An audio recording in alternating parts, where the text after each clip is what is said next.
Assalamualaikum warahmatullahi wabarakatuh. Perkenalkan, nama saya Siti Fatimatu Zahra dari kelas A3 dengan NIM 240601866. Di sini saya akan mempresentasikan hasil kerja saya. Di soal yang pertama ada kasus, di sebuah kota kecil terdapat masjid yang cukup besar dan strategis. Namun, masjid tersebut hanya ramai saat waktu sholat Jumat dan sholat wajib tertentu. Aktivitas lainnya seperti kajian, kegiatan pemuda, atau layanan kesehatan jarang dilakukan. Bahkan tidak ada sama sekali. Hal ini membuat masjid kurang optimal dalam membangun umat yang religius spiritual, sehat rohani dan jasmani, cerdas, serta sejahtera. Di sisi lain, banyak pemuda di sekitar masjid yang menghabiskan waktu di warung kopi. Sebagian masyarakat kurang aktif beribadah di masjid dan terdapat kebutuhan akan program kesehatan dan pendidikan yang belum terkumpul. Di tugas kasus yang pertama, ada sebagai bagian dari pengurus masjid, Anda diminta untuk membuat sebuah rencana strategis untuk memaksimalkan peran masjid dalam membangun umat dengan kriteria berikut. Yang pertama ada religius spiritual. Bagaimana masjid dapat menjadi pusat spiritual masyarakat? Jawabannya adalah melalui masjid dapat membangun masyarakat yang ideal dan dapat pula membangun kaderisasi generasi melalui pendidikan yang bersifat berkelanjutan serta menjaga nilai-nilai tradisi dan kebudayaan masyarakat Islam. Maka dengan demikian, masjid sebagai pusat spiritual keagamaan yang sangat dibutuhkan masyarakat dalam aktivitasnya. Yang kedua, ada sehat rohani dan jasmani. Program apa yang bisa dilakukan untuk mendukung kesehatan jasmani dan rohani jemaah? Jawabannya adalah dengan melakukan olahraga bersama dengan cara membersihkan area masjid agar masjid terlihat lebih bersih dan juga menjadi lebih sehat rohani dan jasmani pada diri kita yang ikut serta membersihkan masjid dengan tanpa paksaan. Yang ketiga ada cerdas, emosional, dan intelektual dan spiritual. Apa jenis pendidikan atau pelatihan yang dapat diselenggarakan? Jawabannya adalah dengan membuka instansi pendidikan seperti madrasah karena dapat mencakup kecerdasan emosional yang melibatkan pengendalian jiwa dan kesadaran diri. Kecerdasan intelektual berfokus pada pemahaman Al-Quran dan kemampuan berbicara yang tepat. Kecerdasan spiritual mencakup ibadah dan keimanan yang kuat. Sementara kecerdasan moral berkaitan dengan akhlak yang baik. Yang keempat ada sejahtera. Bagaimana masjid dapat membantu jemaah meningkatkan kesejahteraan ekonomi mereka? Jawabannya adalah dengan memperbolehkan masyarakat sekitar berjualan di area masjid dengan catatan menjaga kebersihan area masjid dan tidak bertransaksi di dalam masjid. Di soal kedua, ada kasus seorang pendidik bernama Ustadz Hasan mengajar di sebuah sekolah Islam terpadu. Ustadz Hasan dikenal sebagai guru yang cerdas dan memiliki ilmu agama yang mendalam. Namun, beberapa murid merasa kurang nyaman karena gaya mengajarnya yang cenderung keras dan kurang memperhatikan pendekatan emosional. Akibatnya, sebagian siswa merasa takut bertanya atau berdiskusi secara terbuka di kelas. Di sisi lain, para orang tua menginginkan agar pendidikan Islam di sekolah tersebut tidak hanya mengajarkan ilmu agama, tetapi juga membentuk akhlak yang mulia, kemampuan berpikir kritis, dan sikap toleran terhadap perbedaan. Sebagai seorang kepala sekolah, Anda diminta untuk memberikan solusi kepada Ustadz Hasan agar ia dapat menjadi pendidik yang lebih ideal sesuai dengan perspektif Islam, yaitu sebagai mu'alim atau pengajar, murabi atau pendidik akhlak, muzakir atau pemberi nasihat, dan mursyid atau pembimbing. Tugas di soal kedua ada yang pertama, jelaskan prinsip-prinsip utama seorang pendidik dalam Islam yang dapat membantu Ustadz Hasan memperbaiki pendekatannya.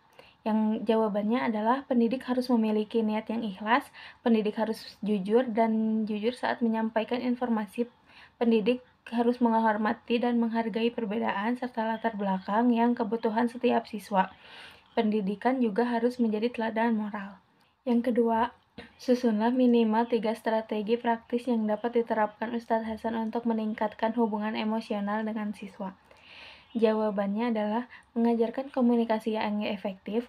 Guru dapat mengajarkan siswa keterampilan komunikasi dasar seperti mengutarakan ide dengan jelas, mendengar secara aktif, menghormati individualitas siswa. Guru harus menyadari latar belakang sosial budaya siswa dan menghormati perbedaan mereka.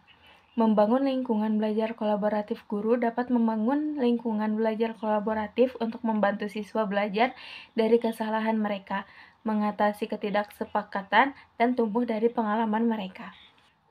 Yang ketiga ada berikan contoh kegiatan atau metode pembelajaran yang sesuai untuk menciptakan suasana kelas yang kondusif, menyenangkan, dan tetap islami.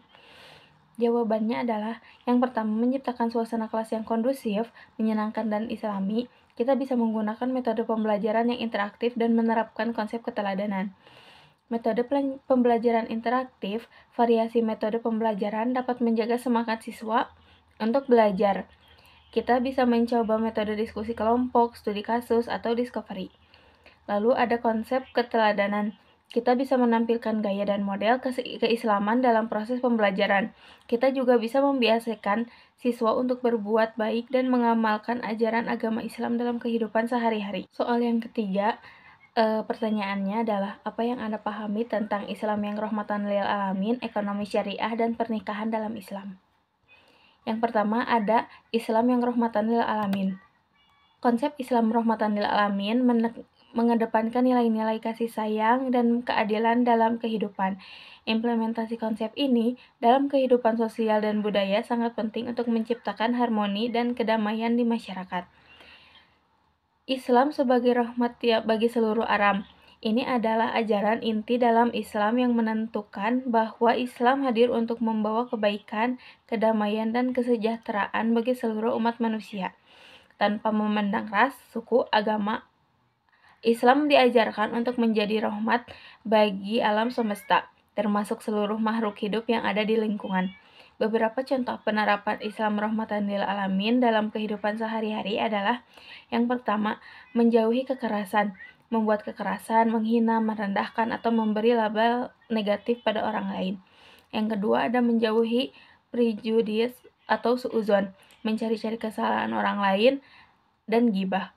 Yang ketiga ada memberikan perhatian yang besar terhadap kelestarian alam. Yang keempat, menekankan pentingnya ilmu pengetahuan dan pendidikan.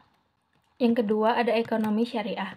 Ekonomi syariah dalam sistem ekonomi yang menetapkan prinsip dan nilai-nilai syariah dalam kegiatan ekonomi dan keuangan. Prinsip-prinsip ekonomi syariah bersumber dari ajaran Islam, seperti Al-Quran, hadis, dan ijtihad ulama. Ekonomi syariah bertujuan untuk menjaga harta umat muslim dengan menjamin distribusi kekayaan yang adil. Distribusi kekayaan dalam Islam dapat dilakukan melalui mekanisme jual beli dan non-ekonomi, seperti zakat, infak, sedekah, wakaf, warisan, hadiah, dan hibah. Beberapa prinsip dasar ekonomi syariah adalah: tidak ada kepemilikan mutlak atas sesuatu. Sumber daya merupakan titipan dari Allah. Ekonomi digerakkan secara berjamaah, berfokus pada usaha, menjamin kepemilikan masyarakat. Pemerataan kekayaan, wajib mengeluarkan zakat bagi yang telah memiliki tingkat kekayaan tertentu. Pelanggaran riba dalam bentuk apapun. Yang ketiga ada pernikahan dalam Islam. Dalam pandangan Islam, pernikahan merupakan bagian dari takdir Allah. Setiap individu diciptakan dengan jodoh yang telah ditetapkan, dan pernikahan adalah manifestasi dari takdir tersebut. Konsep takdir ini meyakinkan kepada umat manusia bahwa jodoh mereka adalah ketetapan Allah yang terbaik untuk mereka. Pernikahan dalam Islam merupakan ikatan suci antara laki-laki dan perempuan yang saling mencintai dan ingin membangun rumah tangga. Pernikahan dalam Islam memiliki makna dan tanggung jawab yang mendalam, serta merupakan salah satu ibadah yang diperintahkan Allah Subhanahu wa Ta'ala dan sunnah Nabi Muhammad SAW. Berikut beberapa hal yang berkaitan dengan pernikahan dalam Islam. Pernikahan merupakan salah satu institusi penting dalam kehidupan umat muslim. Pernikahan dapat menyempurnakan separuh agama seperti yang dijelaskan dalam hadis Rasulullah. Pernikahan dianjurkan untuk dilakukan sebelum melaksanakan pinangan atau khitbah, yaitu permintaan seorang lelaki kepada seorang perempuan untuk menikahinya. Rukun pernikahan dalam Islam terdiri dari mempelai pria, mempelai wanita, wali, 2 saksi, dan sigat. Yang terakhir ada Islam sangat membenci perceraian, tetapi menjelaskan secara terperinci mengenai perceraian yang berdasarkan hukumnya. Sekian presentasi dari saya. Terima kasih atas perhatiannya. Wassalamualaikum warahmatullahi wabarakatuh.